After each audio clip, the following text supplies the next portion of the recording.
On peut définir l'entreprise comme étant un groupement d'individus et de capitaux, que ce soit de l'argent liquide, des bâtiments ou même des moyens de transport, afin de produire des biens ou des services et d'en récolter les bénéfices.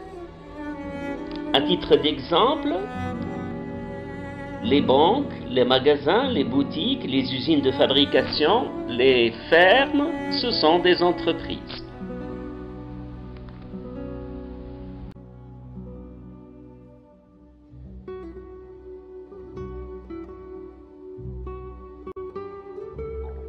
L'entreprise, unité de production de biens et de services. Afin de produire des biens et des services, l'entreprise a besoin d'inputs, de matières premières, des fournitures, afin de les transformer et créer les outputs, qui seront les produits manufacturés, produits finis ou semi-finis.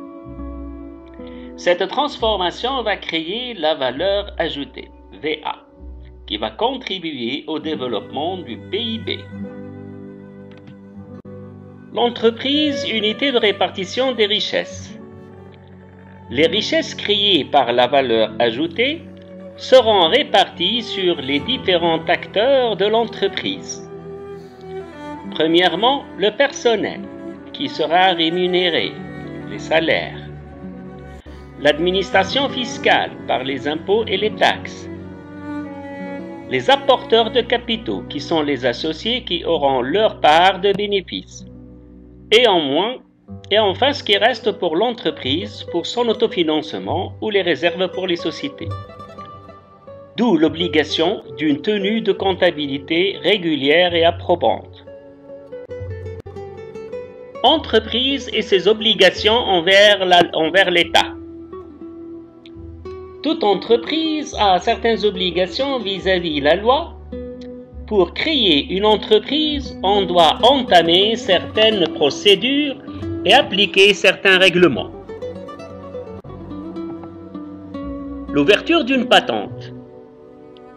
Avant d'exercer, tout entrepreneur doit faire une déclaration d'ouverture de patente auprès du Bureau de contrôle des impôts du ministère des Finances. Il obtient une identité fiscale et une patente contenant un matricule fiscal.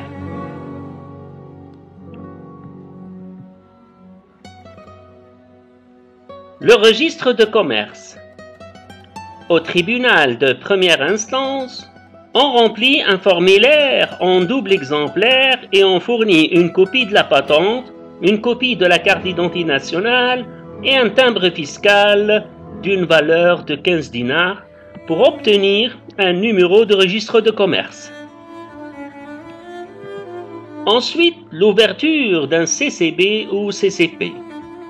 C'est l'ouverture d'un compte courant bancaire ou postal pour bien gérer la trésorerie. La tenue d'une comptabilité. Toute entreprise doit tenir une comptabilité régulière et probante, d'une part, pour suivre la bonne démarche de son affaire et d'autre part, pour en calculer le résultat de l'exercice, bénéfice ou perte, afin de déduire les impôts. Cette comptabilité doit être sur des supports comptables. Le journal général, le livre d'inventaire, qui doivent être cotés et paraphés auprès du tribunal de première instance. Déclaration du revenu et paiement des impôts.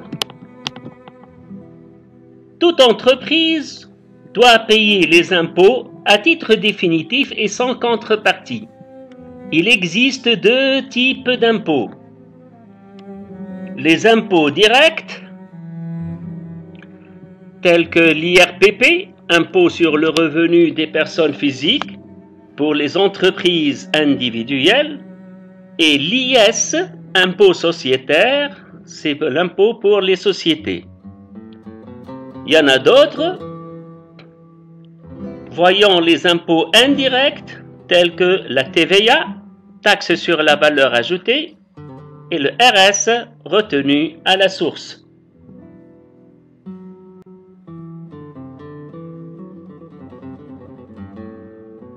L'impôt direct est un impôt payé par la même personne.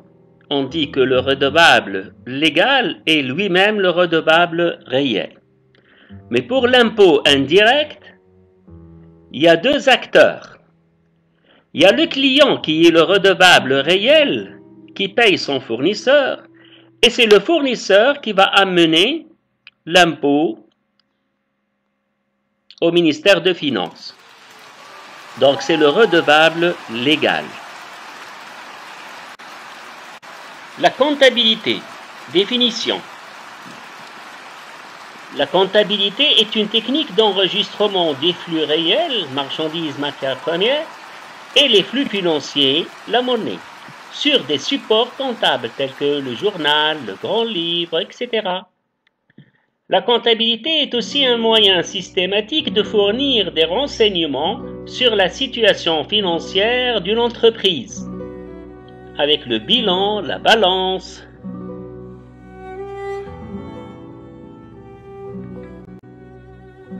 Les branches de la comptabilité.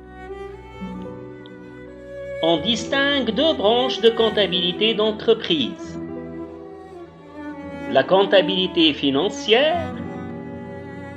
La comptabilité financière est organisée en vue d'enregistrer les flux permettant la relation de l'entreprise avec son environnement, tel qu'avec le fournisseur des opérations d'achat. En contrepartie, il y aura un flux financier sortant. Avec le client, les ventes de produits et de marchandises.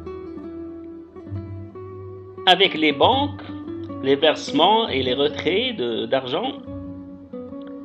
Et pas mal d'autres opérations avec les acteurs de l'environnement. La comptabilité analytique d'exploitation. Elle s'intéresse à l'analyse et l'enregistrement des flux internes de l'entreprise, tels que les consommations, les salaires d'employés, les charges et autres. Ça sert surtout à analyser la situation de l'entreprise et déterminer d'où est la faille. Les fonctions de la comptabilité financière.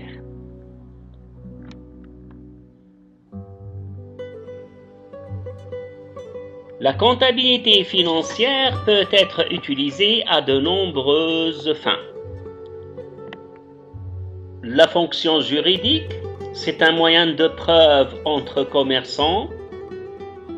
La fonction fiscale, c'est un moyen de calcul de l'assiette des principaux impôts. Une fonction économique, qui sera un moyen de communication. Elle s'adresse à une variété d'utilisateurs internes, les actionnaires, les salariés, les dirigeants, et utilisateurs externes, tels que les investisseurs, les prêteurs, les fournisseurs, les clients, l'État, les prestataires de services divers, et le public en tout.